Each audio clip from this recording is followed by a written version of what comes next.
이 과거에 어려웠었던 그 사건 사고들, 그 화재의 현장들을 우리가 살펴보면 정말로 안타까운 이 죽음들이 많이 일어나게 되었죠. 특별히 이미 많이 좀 오랜 시간이 지나긴 했지만 이 미국의 9.11 테러가 있었던 그 당시에 이 죽음을 앞둔 한 가족의 육성 대화가 이 뉴스를 통해서 이제 보도가 되면서 사회적으로 굉장히 큰 울림을 주었던 적이 있습니다.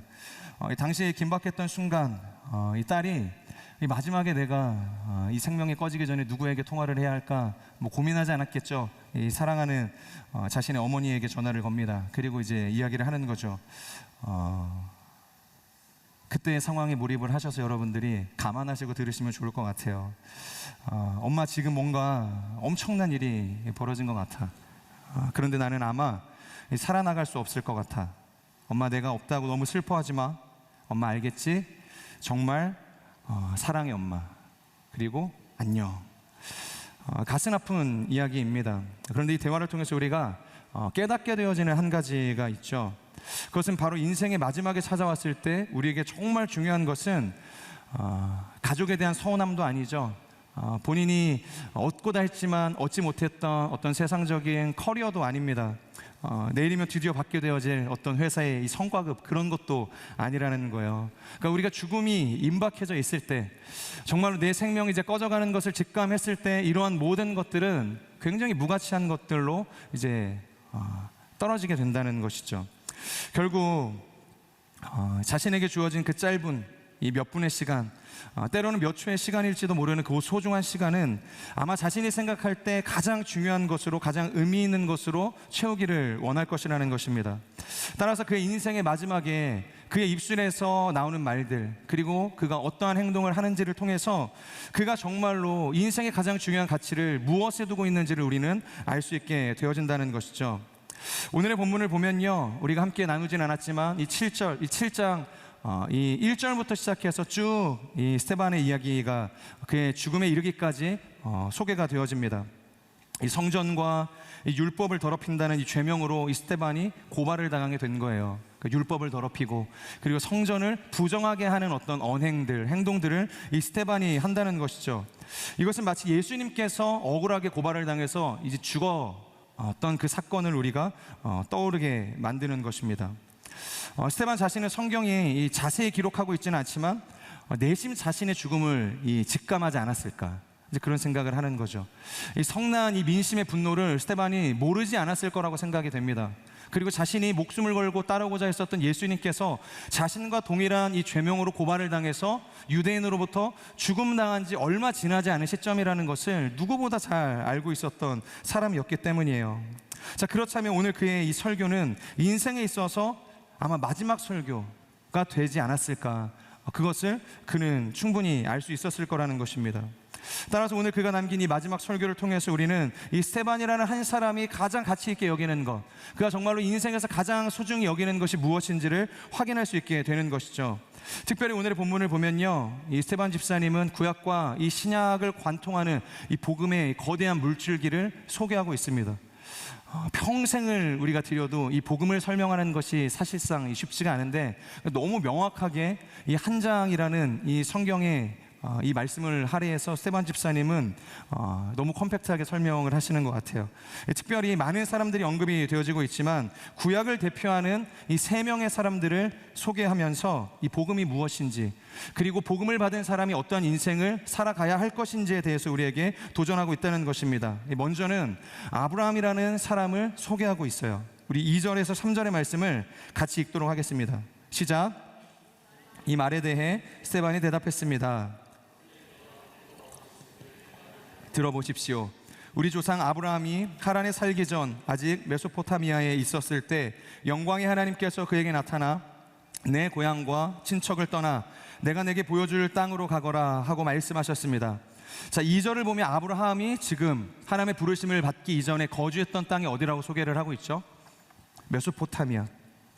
예전에 제가 창세기 설교를 할 때 말씀을 드렸던 것처럼 이 지역은 이 당시 고대 문명의 발상지이기도 했으며 이 비옥한 이 초승달 지대이기도 했기 때문에 당연히 우상 숭배가 만연한 지역이었고, 이 아브라함의 가족이라도 예외는 아니었을 거라는 것입니다.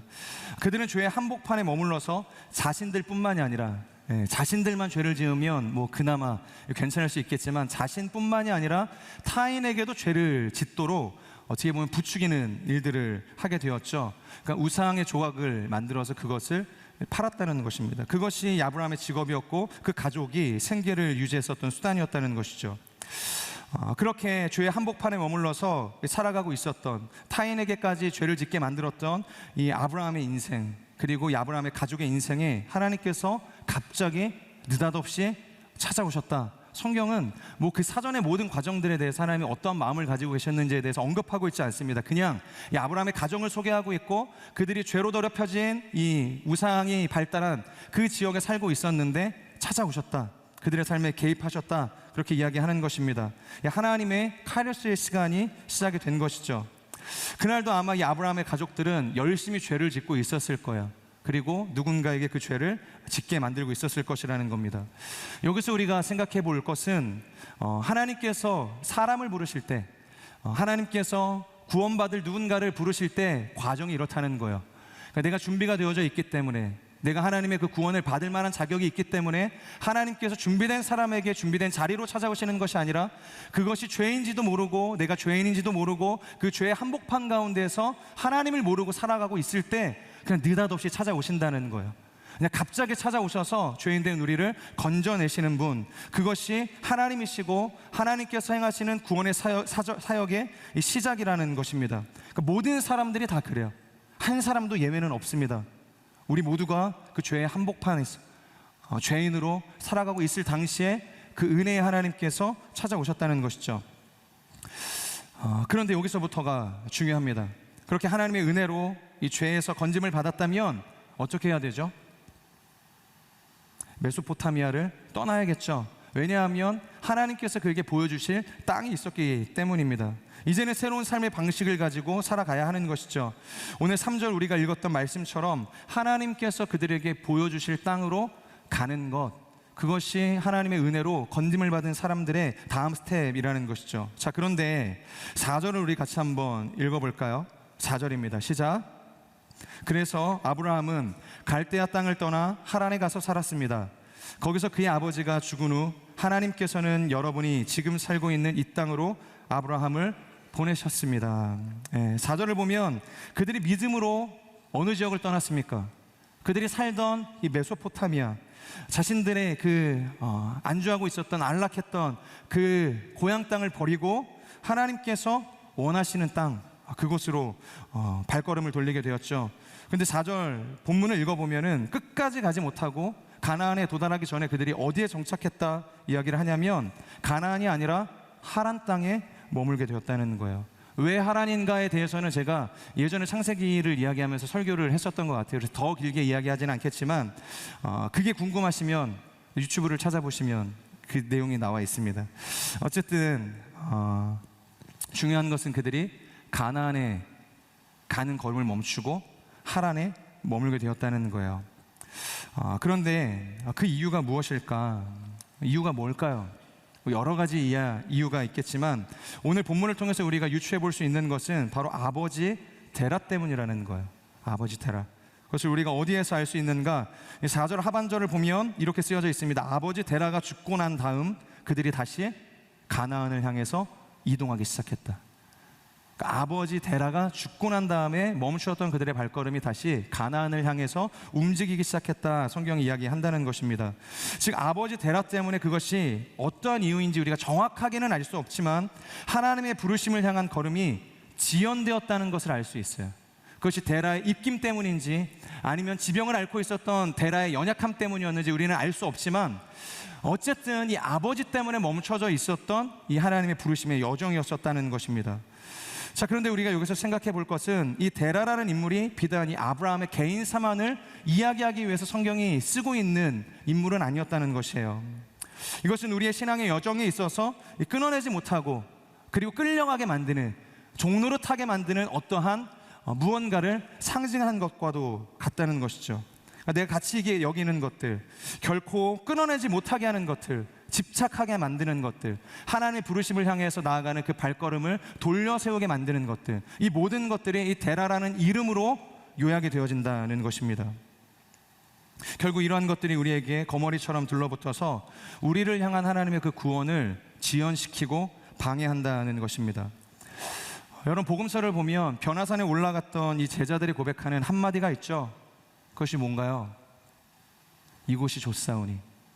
이곳이 좋사오니. 그곳이 너무 좋은 거예요. 내려가고 싶지 않은 겁니다. 여러분, 이런 이야기가 과연 왜 나오게 된 것일까요? 정말로 이 변화산 꼭대기가 좋아서 그곳이 좋으니 그곳에 초막셋을 짚고서 살겠다고 이야기한 것일까요? 단순히 하나님의 영광에 압도되어서 이 무아지경에 빠지게 된 것일까요? 성경은 뭐라고 소개를 하고 있는가? 자세히 소개하고 있지는 않습니다. 그런데 우리가 이것을 유추해 볼 수는 있는 것이죠. 이 베드로와 야고보와 요한이 가지고 있었을, 아니 이 모든 제자들이 가지고 있었던 이 심리적인 것들을 그 상황과 이 대입을 시켜서 생각을 해보면 어렵지 않게 그것을 알 수 있게 되어집니다. 자, 베드로와 이 야고보와 요한 그 세 사람에게 있어서 그 변화산 정상에서의 그 모습은 아마 정신이 번쩍 드는 순간이었을 거예요. 그냥 단순히 뭔가 이렇게 황홀경에 빠져서 분간이 안 되는 상황이 아니었을 거라는 거예요. 그만큼 이성적이고 계산적인 순간이 없었을 거라는 거예요. 왜냐하면 그것을 우리가 어디서 알 수 있냐? 모세와 엘리야가 누구죠? 모세, 엘리야. 바로 구약에서의 율법 하면 모세죠. 모세 오경을 쓰고 십계명을 받았던 사람이 모세 아니었습니까? 율법 하면 모세이고, 그리고 능력을 이야기할 때 그것은 엘리야라는 존재였다는 거예요. 그러니까 구약의 율법과 능력을 가장 대표하는 두 사람이 지금 예수님을 만나고 있는 거예요. 두 사람이 현현에서 예수님과 머물러 있는 것입니다. 아마 제자들이 말은 안 했지만 그간 예수님을 따라 행하는 이 사역의 여정이 녹록하지만은 않았겠죠. 돈도 없죠. 정착할 집도 없죠.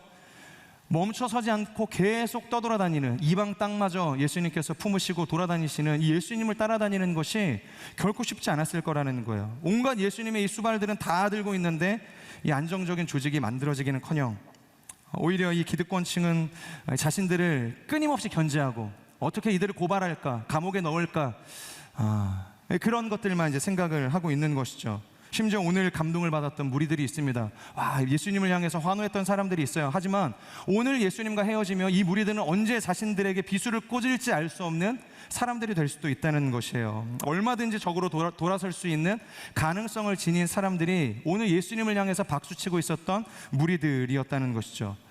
다시 말해서 그들에게 필요한 게 뭐였을까요? 심리적인 안정감. 그들이 안전하게 머물 수 있는 어떠한 조직이 필요하지 않았겠습니까? 능력이 필요하지 않았겠어요? 자, 그러던 찰나에 지금 변화산 정상에서 누굴 만난 거예요? 모세를 만났습니다.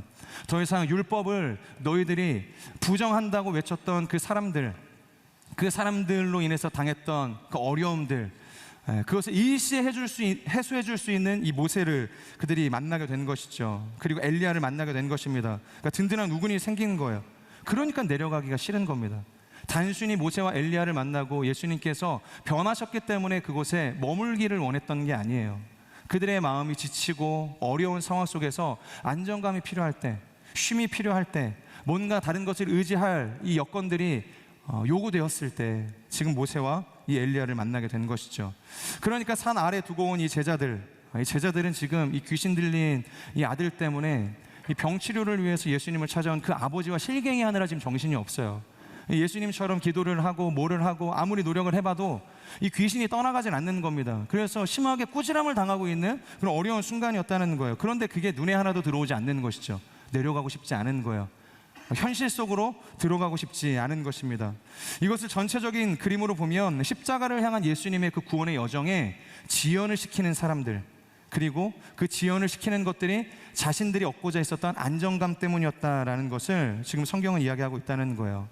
여러분, 우리의 인생도 이와 마찬가지라는 것입니다. 끊임없이 이러한 문제들은 해결하면 나타나고 또 그것을 극복했다 여겼을 때 또 새로운 문제로 우리에게 찾아오게 된다는 것입니다. 한 번으로 끝나는 것이 아니라 끊임없이 반복되어지고 지속적으로 우리에게 찾아와서 우리의 마음을 흔들고 어렵게 한다는 것입니다. 오늘의 본문도 한번 보시겠어요? 아브라함이 이 데라로 인해서 지연되었던 그 구원의 여정이 한 번으로 끝났는가? 그렇지 않죠. 5절을 보면 그들이 결국 가나안으로 들어가게 됩니다. 끝이 나지 않죠. 갑자기 자녀 문제가 툭 튀어나오기 시작하는 거예요. 하나님을 신뢰하지 못해서 계속해서 빙빙 이제 돌고 이제 도는 이제 싸움이 시작되는 것이죠. 자, 그리고 9절을 보면 요셉은 가족들의 시기로 인해서 팔려서 애굽으로 넘어가게 됩니다. 또 지연이 되는 거예요. 24절, 모세는 모르겠습니다, 갑자기 생긴 이 영웅심 때문에 이 사람을 죽이게 되는 이 살인자의 신세로 전락하게 되는 것이죠. 광야로 떠나가게 됩니다. 또 지연이 되는 거예요. 41절, 두려움에 사로잡혀서 이스라엘 백성이 우상 숭배를 하기 시작을 하는 거예요. 모세는 십계명을 받고 있는데 그 밑에서 하나님을 신뢰하지 못하는 겁니다. 여전히 두려운 거예요. 그래서 금송아지를 만들고 그곳에서 우상을 숭배하는 거죠. 또 지연이 되는 겁니다. 계속해서 이스라엘 역사 속에 이런 지연의 사건들이 일어나게 된다는 거예요. 여러분, 그것을 뛰어넘지 않고는 결코 완벽한 구원은 오지 않는다는 거예요. 그것을 끊어내고 넘어서고 갈 수 있는 우리의 영적인 어떤 성장이 필요하다는 것입니다. 나를 붙들고 과거에 머물게 하는 모든 것들과 적당하게가 아니라, 타협하듯이 아니라 완벽하게 끊어내고 작별할 수 있는 이 신앙의 결단이 우리 가운데 필요하다는 거예요. 하나님의 부르심이라는 것, 하나님께서 그 부르심을 주신 모든 사람들에게 요구하시는 태도라는 것입니다. 지금 아브라함이라는 인물을 통해서 지금 이스테반은 무엇을 이야기하고 싶냐? 율법이라는 이 과거의 어떤 이 종교성과 결별해야 한다. 그래야 예수님께서 허락하신 그 새로운 복음으로 문이 열리게 된다는 것을 지금 이야기하고 싶은 것입니다. 이 과거의 전통과 이 규례에 얽매여서는 결단코 침노하는 자들에게 이 천국이 열릴 것이라는 이 말씀이 적용되어질 수가 없다는 것을 지금 이야기하고 있는 것이에요. 저는 우리의 삶에 이 새로운 시작, 하나님께서 허락하신 구원의 여정을 방해하는 모든 과거에 얽매이게 하는 것들로부터 벗어날 수 있는, 끊어낼 수 있는 용기와 지혜가 있기를 주님의 이름으로 축복합니다. 자, 그리고 아브라함에 이어서 두 번째 사람이 소개가 되어지고 있죠. 모세입니다. 모세. 우리 34절의 말씀을 같이 함께 읽도록 하겠습니다. 시작.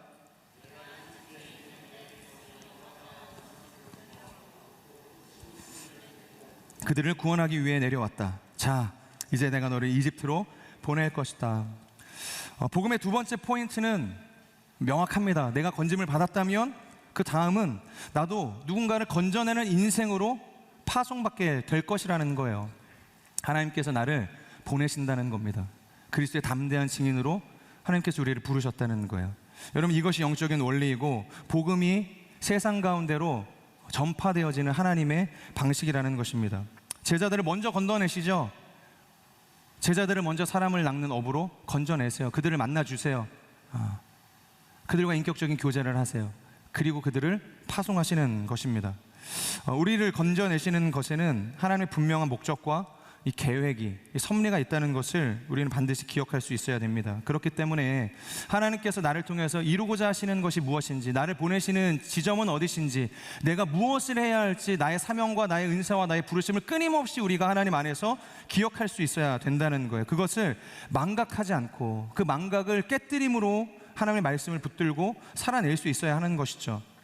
여러분, 큐티 설교를 제가 할 때 계속해서 이야기하는 것이지만 이 왕에게 요구되는 유일한 자질이 있었어요.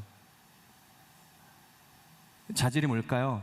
한 나라의 왕, 우리가 지난 수요일에 이 총선 투표를 하지 않았습니까? 우리가 왕을 뽑는 것은 아니지만 우리가 이 세상의 지도자들을 우리가 뽑고 기대할 때, 우리가 투표권을 행사할 때 다들 나름의 어떤 이유들이 있지 않습니까?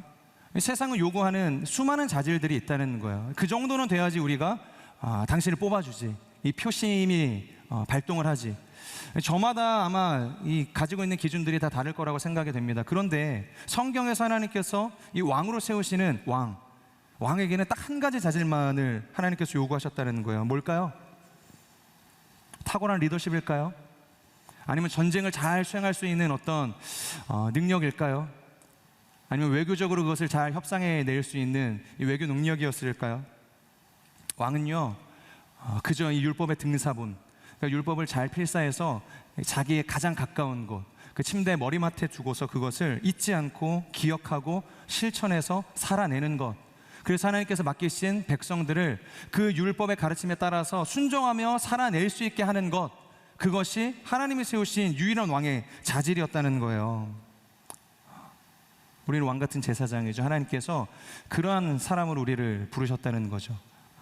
나는 나의 인생을 볼 때 하나님의 부르심을 따라가는 그 삶 가운데서 나를 평가하는 가장 중요한 자질은 무엇인지를 한번 고민해 보시면 좋을 것 같아요. 과연 하나님께서 요구하시는 것과 내가 기대하고 내가 열망하는 것과 그것이 같은지, 아니면 하나님과 나는 평행선을 달리고 있는지 굉장히 중요한 지점이라는 것이죠. 여러분, 세상에는 이 소위 의식의 흐름대로라는 말이 있죠. 의식의 흐름대로. 만약 잘 모르겠다 하시는 분이 있으면 한번 핸드폰을 꺼내 보시겠어요? 핸드폰을 꺼내셔서 스크린 타임을 한번 보세요. 그러면은 내가 어떤 의식의 흐름을 가지고 하루를 살았는지, 일주일을 살았는지, 여러분들의 한 달의 모든 의식의 흐름들을 일목요연하게 다 소개를 해줄 것입니다. 나의 의식이 어디를 향해 가고 있는지, 내가 정말로 삶 속에서 무엇을 중요하게 여기며 살아가고 있는지를 확인할 수 있다는 것이죠. 여러분, 이 의식의 흐름대로라는 것은요, 이 점점 바빠지고 이 억압된 삶을 살아가는 현대인들에게 나타나는, 어떻게 보면 방어 기제와도 같은 거예요. 그러니까 자신의 이 정신을 방어하는 겁니다. 이 삶을 방어하는 것이에요. 어감은 좋은 것 같습니다. 마치 어떤 것에도 억압되어지지 않고 통제당하지 않고 그냥 내 의식이 스트레스 없이 원하는 방향대로 그냥 물 흐르듯이 그냥 살면 되지. 제가 설교를 하다 말고 갑자기 막 물을 먹기 시작하고 갑자기 두고 온 어떤 사탕이 생각나면 내려가서 사탕을 가지고 와서 먹는다든가, 그냥 볼 때는 스트레스가 없어 보입니다. 굉장히 자유로운 것처럼 여겨지는 거예요. 정상적인 모습일까요? 의식의 흐름대로 산다는 것이? 여러분, 이것은요, 표현상, 어감상은 좋아 보일지 모르겠지만 결국에는 생각하기를 멈추겠다는 의미 아니겠습니까? 내가 무언가를 의식의 끈을 붙들고 그 계획대로 내가 생각한 대로 살아내기를 포기하겠다는 것입니다. 의미가 없어도 의식이 흘러가는 대로 나의 삶을 그저 맡기겠다고 이야기하는 거예요. 몸이 가는 대로, 나의 생각이, 나의 사고가 흘러가는 대로. 더 나아가 반대로 생각하면 아무리 의미가 있어도 나를 억압하고 그것이 통제하는 것이라고 한다면 아무리 중요해도 하지 않겠다 이야기하는 것과도 같다는 것입니다. 그렇다면 여러분, 그것이 요즘 세상이 말하는, 어떻게 보면은 트렌드일 수 있을지 모르겠어요. 이 사람의 삶이 힐링받을 수 있는 어떤 이 개념처럼 여겨질 수 있습니다. 그런데 그리스도인들은 어떻게 해야 할까요? 우리의 신앙에 스트레스가 찾아오죠. 번아웃이 찾아오죠. 순모임도 사실 가고 싶지 않은 마음들이 우리 안에 이제 찾아온다는 거예요. 의식의 흐름대로 해야 할까요? 오늘은 나의 의식이 순모임을 가지 말라고 했으니까 오늘은 벚꽃이나 보러 가야지, 아니면 돗자리를 가지고 한강에 가서 치킨이나 시켜 먹어야지. 안 된다는 겁니다. 의식의 흐름대로 신앙생활하는 것을 그리스도인들은 가장 경계를 해야 한다는 거예요. 오히려 우리는 그 의식의 흐름 속에서 우리의 생각을 단단히 붙들고 하나님의 이 유일무이한 말씀을 인식해야 하는 사람들이라는 거예요. 지금 이 순간 하나님께서 나에게 무엇을 원하는지, 하나님의 부르심과 사명은 무엇인지, 그러니까 어제를 바라보며 오늘을 사는 것이 아니고 또 내일을 바라보면서 오늘을 살아가는 것이 아니라, 전사님께서 기도해 주신 것처럼 우리는 오늘의 은혜를 하나님 앞에 구하며 오늘 나에게 말씀하시는 그 하나님의 부르심과 그 보내심에 집중할 수 있는 믿음을 가져야 한다는 것입니다. 이 의식의 바닷속에서 하나님의 말씀을 건져낼 수 있는 인생, 그런 인생을 우리가 살아가는 것이죠. 이 에베소서 5장 16절을 보면 사도 바울이 이렇게 이야기하고 있습니다. 세월을 아끼십시오. 때가 악합니다. 여러분, 여기서 이 세월이라는 것은 하나님의 시간을 의미하죠. 카이로스의 시간을 의미합니다. 그리고 아끼라는 이 헬라어 단어는 엑사고라조라는 단어가 사용이 되어져요. 그것은 건져내다라는 의미를 가지고 있습니다. 다시 말해서 이것은 이 어부가 바다에서 고기를 건져내듯이 우리도 이 인생의 바닷속에서 하나님의 시간을 건져내는 인생으로 부르심을 받았다는 거예요. 여러분, 바다에 고기가 아무리 많아도 그것이 내 고기입니까? 내가 많은 고기를 가졌다 생각하시는 분 없죠? 그건 그냥 바다에 머물러 있는 살아가는 고기일 뿐이에요. 그것이 나의 고기가 되려면 내가 바다로 나가서 낚시질을 하든 어떤 짓을 해서 그 고기를 얻어내야 하는 것이죠. 돈을 주고 그것을 사든지, 그래야 그것이 나와 관계가 있는 고기가 될 수 있다는 것이에요. 결국 내가 건져낸 만큼의 고기만이 내 고기, 그러니까 나의 고기가 되는 것이죠. 이와 마찬가지로 하나님께서 우리에게 허락하신 이 시간의 바닷속에서 하나님의 시간을 우리가 건져내지 못한다면 이 의식의 흐름대로 살아가는 인생 때문에 하나님의 시간은 방치될 것이에요. 우리를 향한 하나님의 부르심은 멀어져만 갈 것입니다. 허무하게 흘러가게 될 것이에요.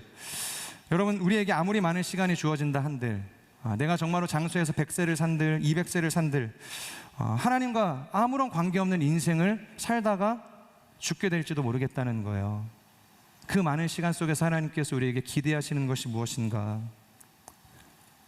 그것은 그 시간의 바닷속에서 하나님의 시간, 하나님의 계획과 그 섭리를 건져내라는 겁니다. 이 엑사고라조는 건져내다라는 의미를 갖고 있기도 하지만 구원하다라는 의미도 가지고 있어요. 그러니까 시간을 구원하라는 겁니다.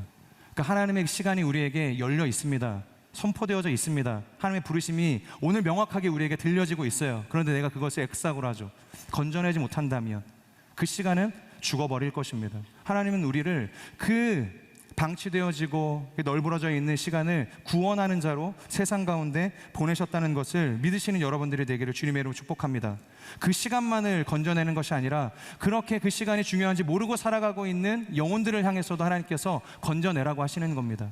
그 악한 때를 살아가고 있는 그 세월 속에서 죽어가는 사람들, 그들을 엑사고라조, 건져내라는 것이죠. 바로 모세의 인생을 통해서 하나님이 주고자 하시는 메시지는 바로 그와 같은 것이죠. 내가 구원을 받았다면, 그 죄로부터 말로 다 할 수 없는 하나님의 은혜를 누렸다면 이제 나도 가라는 거죠. 그래서 하나님과 같이 그 죄에 살아가고 있는 사람들을 건져내는 것입니다. 저는 모세의 인생과 같이 악한 때를 살아가는 우리의 시간을 건져내고 그런 인생을 건져낼 수 있는 하나님의 사람이 되기를 축복합니다. 자, 마지막 다윗을 소개하고 있죠. 다윗, 아브라함과 모세에 이어서 다윗을 소개하는데 우리 48절, 49절의 말씀을 함께 읽겠습니다. 시작.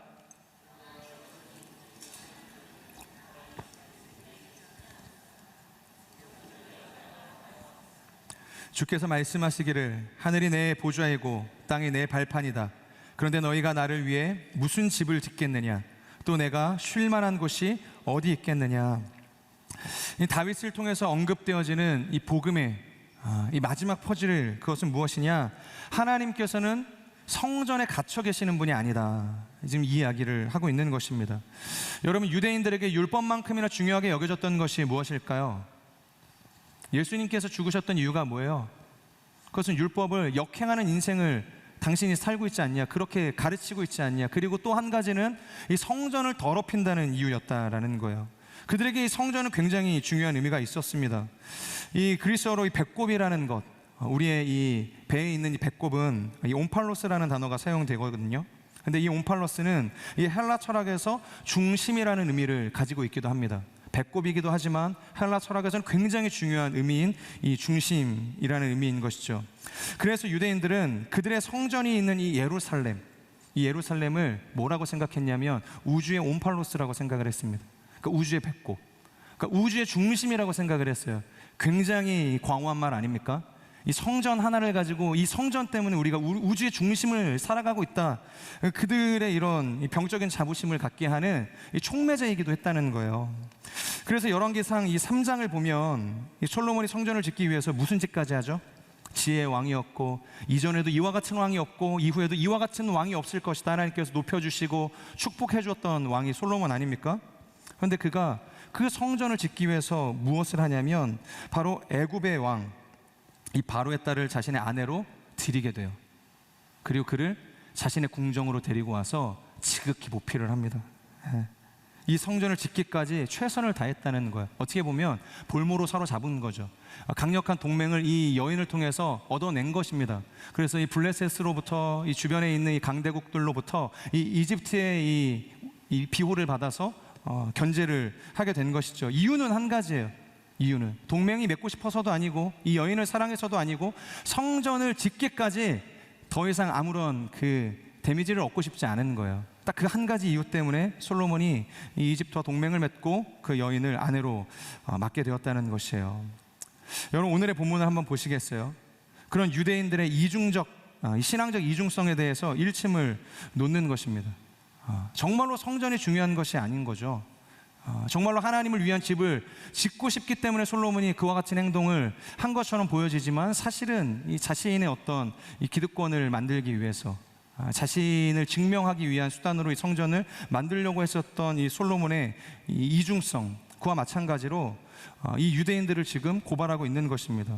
온 땅이 주님의 성소가 아니냐, 하늘이 주님의 보좌이고 땅이 내 발판 아니냐, 근데 도대체 너희가 나를 위해서 무슨 집을 짓겠다고 이야기하냐, 하나님께서 계시지 않는 곳이 없고 거하지 못할 곳이 없는데 하나님을 위해서 집 필요 없다, 내가 너희에게 집 만들어 달라고 했냐, 하나님은 필요 없다고 하는데 자신들이 자신들의 만족을 위해서 계속해서 하나님을 성전 가운데로 몰아가고 있는 이중성을 지금 보여주고 있다는 거예요. 결국 이 성전이라는 것은 자신들의 율법을 위한 도구일 뿐이고 이 병적인 자부심을 채우기 위한 수단 그 이상도 그 이하도 아니었을 거라는 겁니다. 여러분, 물론 성전이 중요하지 않다고 이야기하는 것은 아니에요. 왜냐하면 하나님께서 허락하신 것이고 이 다윗의 열망을 담아서 솔로몬이 그것을 완공했고 하나님께서 그곳에서 기도하는 모든 것들을 하늘에서 듣고 응답하시겠다 말씀하시는 축복에 담겨져 있는 곳이기 때문에 중요합니다. 하지만 더 중요한 것은 성전보다 그 성전 자체이신 하나님께 집중할 수 있어야 된다는 거예요. 성전 자체이신, 여러분, 하나님의 임재가 없는, 하나님의 영광이 없는 성전이 무슨 의미가 있겠어요? 아무런 의미가 없는 것이죠. 또한 이것을 반대로 생각을 하면 하나님께 예배해야 할 때가 왔는데 성전이 멀리 있습니다. 내가 지금 사마리아에 있는 거예요. 근데 유대인들은 예루살렘 성전에서 예배를 해야 구원을 받을 수 있다고 이야기하죠. 그럼 합당한 명분이 생기지 않습니까? 우리는 갈 수 없으니, 이 장벽을 건너서 예루살렘 성전으로 갈 수 없으니 우리는 예배할 수 없다. 맞습니까? 하나님을 예배해야 하는데, 하나님을 예배하라는 감동을 주는데 예루살렘 성전이 멀리 있다는 이유로 공간적으로 내가 분리가 되어져 있기 때문에 우리는 예배할 수 없소. 성전 때문에 하나님을 예배하지 못하는 일들이 일어나게 된다는 거예요. 굉장히 아이러니하지 않습니까? 하나님을 예배하기 위해서 만들어낸 이 성전 때문에 하나님을 예배하지 않겠소라는 이야기를 지금 유대인들이 하고 있게 되었다는 것입니다. 그래서 예수님께서 요한복음 4장을 보면 이렇게 이야기를 하시죠. 21절 우리 같이 한번 읽어볼까요? 읽겠습니다. 시작.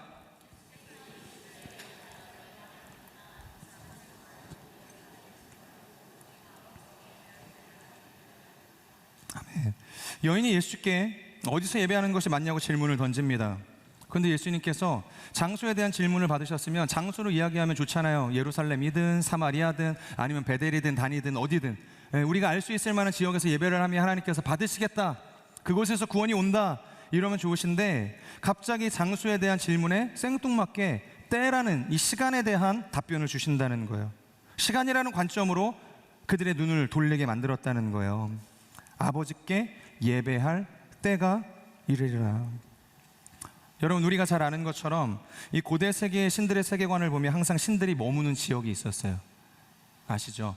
그리스 신화만 보더라도 대지의 여신을 만나기 위해서 어디에 있어야 돼요? 특정한 땅으로 가야 했죠. 왜냐하면 그 여인의 이름, 그 신의 이름이 대지의 여신이잖아요. 대지의 여신을 만나려면 그 여인이 임재하는 그 지역으로 가야만 했다는 거예요. 하늘의 신 우라노스를 만나기 위해서는 하늘이 높은 창공으로 올라가야만 했다는 것이죠. 바다의 신 포세이돈을 만나기 위해서는 포세이돈이 머물러 있는 물로 가야만 그 신을 만날 수 있었다는 거예요. 이것이 이 고대 세계를 지배하고 있었던 신관이었다는 거예요. 예배관이었다는 것입니다. 아무리 내가 그들을 만나고 싶어도 지금 이 순간 그들을 예배해야겠다는 강력한 열망이 일어났어도 그 장소에 가지 않고는 그 신을 만날 수 없었다는 거예요. 제한적인 신앙이었죠. 그런데 지금 주님께서 뭐라고 이야기하시는가? 이런 성전을 완전히 무너뜨리라는 이야기를 하고 계시는 거예요. 이거 중요하지 않다. 이 성전 중요하지 않다. 이 성전 중심의 병적인 자부심을 가지고 있는 유대인들의 예배관을 향해서 일침을 놓고 계시는 것입니다. 온 땅이 주님의 성소라는 거예요. 하늘이 주님의 보좌고 이 땅이 내 발판 아니냐. 내가 온 땅에 없는 곳이 없다. 너희들이 원하면 그곳에 내가 임재할 것이고 너희가 바다 끝에 거할지라도 음부의 자리를 펼치라도 내가 그곳에 너희를 만나기 위해서 갈 것이다. 이것이 하나님께서 말씀하시는 새로운 성전론이라는 거예요. 이것을 지금 예수님께서 요한복음 4장에서 21절에서 이야기하고 계시는 것이죠. 이처럼 예수님께서 제시하는 이 새로운 복음의 방식은 기존의 이 장소 중심의 공동체에서 이제는 마음 중심의 공동체로, 마음이 중요하다는 거예요. 마음이 일어나는 그때 그곳에서 하나님 예배하면 된다고 지금 이야기하는 것입니다. 장소가 중요한 것이 아니라 지금 우리의 마음이 하나님을 예배할 준비가 되어 있는가, 여러분 지금 이곳에 와 있다고 해서 예배 드리는 거 아닙니다. 지금 내 마음 가운데 나는 하나님을 예배하고 있는가 스스로 질문을 던져보실 수 있어야 돼요. 하나님께 드리고자 하는 강력한 예배의 열망이 있는가, 그리고 그 마음은 온전히 주님만을 향하고 있는가, 다른 것으로 나의 시선과 나의 생각들이, 나의 마음들이 옮겨져 있는 것은 아닌가. 여러분 그것이 바로 하나님이 찾으시는 참된 예배라는 거예요. 그것을 우리의 의지로, 우리의 노력으로 할 수 없다는 것입니다. 하나님을 예배하는 그 예배자, 하나님이 기대하시는 그 장소를 초월한 그 마음의 중심을 드리는 예배는 우리가 의지적으로 노력한다고 될 수 있는 것이 아니라, 그래서 요한복음에서 영과 진리로 예배해야 한다. 성령께서 인도해 주셔야 그런 예배가 가능한 것이고, 진리의 말씀을 통해서만이 그것이 가능하다고 이야기를 하는 것입니다. 여러분 이것이 복음인 것이고, 이것이 예수님께서 자신의 몸을 찢으시면서 피를 흘리시면서 이 유대인들을 향하여서 전해주고자 하셨던 메시지였다는 거예요. 자, 그런데 오늘 본문의 51절을 보시겠어요? 그들은 여전히 목이 곧고 마음과 귀가 꽉 막혀 있어요. 여전히 이 장소가 중요한 거예요. 이 성전이 중요한 것입니다. 이곳에서 예배를 드리는데 그것을 부정하게 하는 이 스데반이 못마땅한 거예요. 그래서 성령을 오히려 이 유대인들이 거역하고 있는 것들을 우리가 볼 수 있다는 것이죠. 그래서 결국에는 스데반을 제2의 예수라는 꼬리표를 달아서 이제 죽게 만들었던 것이죠. 도대체 무엇이 그로 하여금 이처럼 분노하게 하였고 소리를 높이게 만들었는가? 이것은 유대인들을 이야기하는 것이 아닙니다. 그런 분노를 일으키고 있는 유대인을 향해서 지금 스데반이 뭘 하고 있어요? 분노했어요. 거룩한 분노겠죠. 목이 곧고 여전히 그 하나님의 복음이 무엇인지를 알지 못하고 성령을 거역하고 있는 그 유대인 무리들, 종교 지도자들을 향해서 이 스데반이 분노하고 있는 것입니다. 소리를 높이고 있는 거예요. 잘못하면 자신이 돌에 맞아서 죽을지도 모르는 그 절체절명의 순간 속에서도 마치 불나방과 같이 불을 향해서 돌진하는 이 모습을 보이고 있다는 것이죠. 이것은 아마 하나님을 향한 사랑이 그에게 있었기 때문이 아닐까라는 생각이 들어요. 먼저는 하나님을 향한 사랑. 예전에 그런 이야기 제가 한번 했던 적이 있죠. 우상 숭배가 뭐다? 그것은 너는 나 외에 다른 신을 두지 말라. 이 십계명의 첫 번째 조항.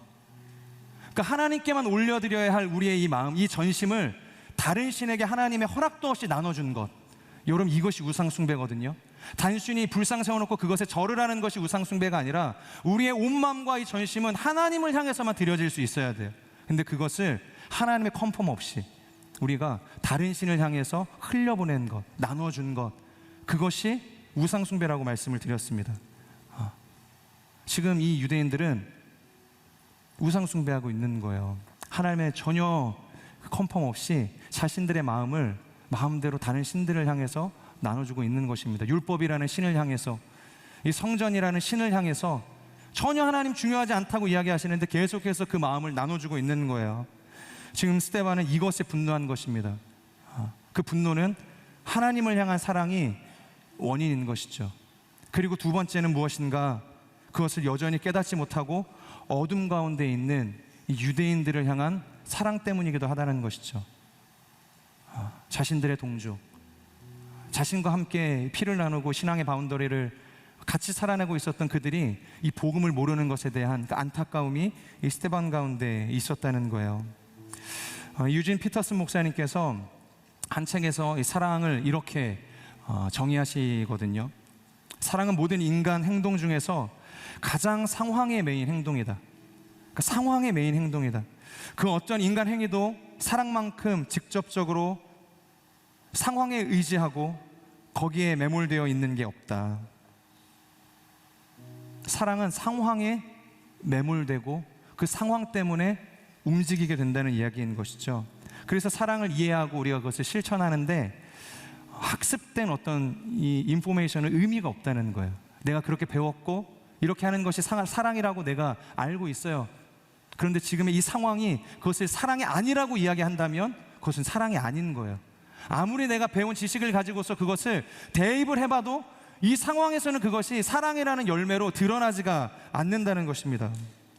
가장 간단한 사랑의 행위도 이처럼 전적으로 개인적이고 특수하고 고유한 이 상황적인 특징을 가지고 있기 때문에 어떻게 사랑해야 한다고 말하기가 힘들고, 그래서 성경도 어떤 것이 사랑이다 그렇게 정의하고 있지 않다는 거예요.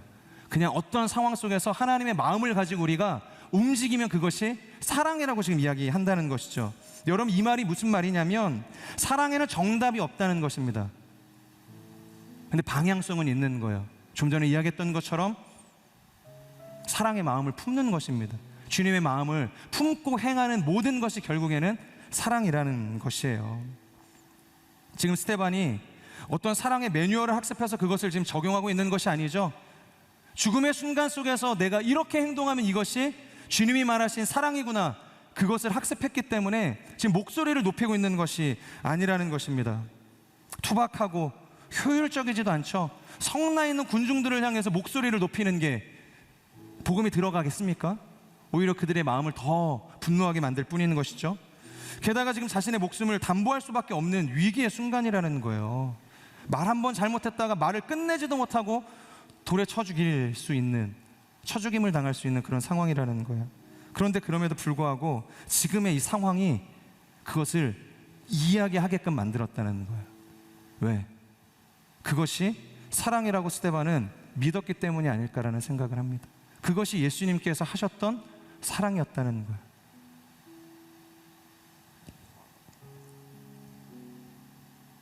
사랑하는 여러분, 우리는 죽는 순간까지도 나의 육신의 안위를 위해서가 아니라 죽어가는 영혼을 위한 사랑으로 이 스데반처럼 분노하실 수 있으시겠어요? 목소리를 내실 수 있겠습니까? 움츠려들지 않고 더욱 소리를 높여서 복음을 전하실 수 있겠어요? 쉽지 않죠. 그런데 이 스데반의 모습은 예수님의 모습과 잇따라 있습니다. 주님, 어렵지만 제 할 도리를 다했습니다. 제가 복음을 전했죠? 여기서 한번 끝내시죠. 더 이상 저들이 듣지 않습니다. 그렇게 이야기를 하고 십자가에 달린 예수님처럼 죽음을 준비하지 않았다는 거예요. 그는 끝까지 그들을 향한 사랑의 마음을 거두지 않았고, 그들의 마음 가운데 자신이 전하는 이 복음이 심겨지기를 바랬다는 거예요. 59절 60절의 말씀을 같이 한번 보면 이렇게 쓰여져 있습니다. 그들이 돌로 칠 때 스데반은 주 예수여 내 영혼을 받아주소서라고 기도했습니다. 그러고 나서 스데반은 무릎을 꿇고 큰 소리로 주여 이 죄를 저 사람들에게 돌리지 마소서라고 외쳤습니다. 이 말을 끝내놓은 그는 잠들었습니다. 내가 복음 전했으니 그것을 받든지 말든지 이제 저 사람들의 몫입니다, 이렇게 이야기하지 않고 끝까지 그들이 거절할지언정 이 죄를 저들에게 돌리지 마십시오. 저들은 자신들이 지은 죄를 알지 못합니다.